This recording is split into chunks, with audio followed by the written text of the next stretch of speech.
The good news is that my Apple IIe is running happily once more. The bad news, though, is that I didn't have my camera running when I managed to finish repairing it. But I do have some photographs, so let me take you through the process. I disassembled the machine entirely, took the motherboard out so that I could test it by itself. And I also wanted to check the back of the motherboard for broken solder joints. But in fact, the solder was in great shape and I didn't find anything wrong there. I did confirm, though, that I had a short between the +5 rail and ground, which I would say was a surprise because the machine wasn't entirely dead and the power supply wasn't shutting off. I would have expected that if it detected a dead short, it would have just shut off, but that wasn't happening. It was still running.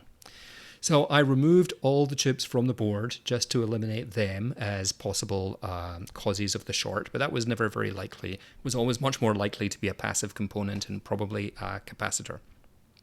And so on the basis of things I'd read online, I decided I would start by replacing the larger capacitors up in the top of the board by the power input. There's 4 here, one for each of the power lines, I think, the plus and minus 12 and the plus and minus 5. And I really lucked out in that I removed the first capacitor, C12, and that eliminated my short. So I put a new one in, I put the chips all back, swapping out the ROMs, which I knew weren't working, for new ones that I'd programmed, because I knew I would need those. But that still didn't quite fix things. My short was gone, but the computer was still not booting. I swapped out a couple of other likely chips, including the HAL, which is a sort of a programmable array logic thing. You can buy GALs from Reactive Micro that will replace it. And I also swapped out the 74166. Both of those chips had been running pretty hot, but that still didn't bring it back to life.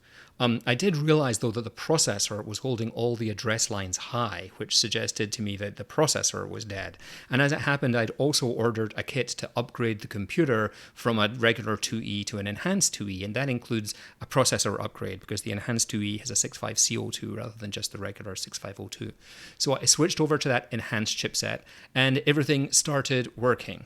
So there were clearly multiple things wrong on the board. Perhaps I just had some very bad luck with coincident failures, but that seems unlikely. More probably the bad cap giving out caused the other failures, or perhaps some other problem caused everything, including the bad cap, to fail.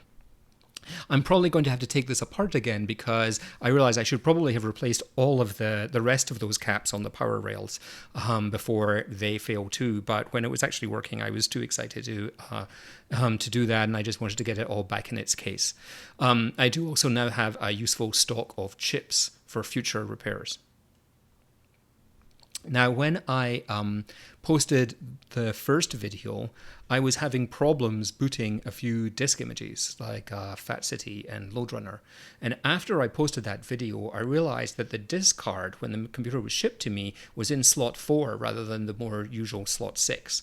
And it does basically work when it's in slot 4, but I think some software that uses its own mechanisms to access the disk or wants to get access to the disk ROMs basically wouldn't work when it was in slot 4. So I moved the card to slot 6.